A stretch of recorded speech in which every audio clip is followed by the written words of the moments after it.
So hello guys, this is Regan Robles. Samahan niyo ako sa aking last journey bilang isang pulis.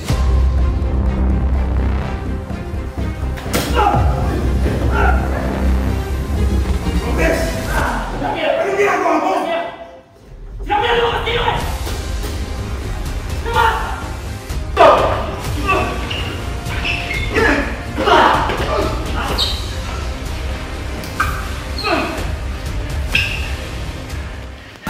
Guys, ito sa mga eksena na kuhaan bago mahuli si Regan Robles at bago malaman na siya sa pinakamasama na position. Yung action yung ganun. Action!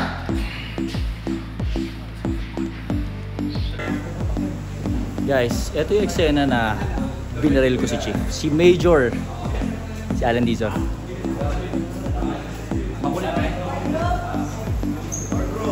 Ikaw na bahala kay Bautista.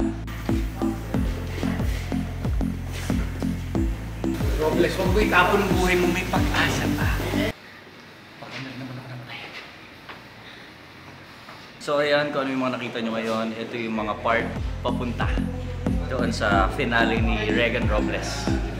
Abangan nyo na lang at Ako naniniwala ako, hindi pa. Hindi pa yun ang pinali niya. Tingnan natin ha kung ano. Abangan nyo na lang kasi marami pa pasabog at saka revelation. So, lagi kayo tumutok sa Windy Kingdom.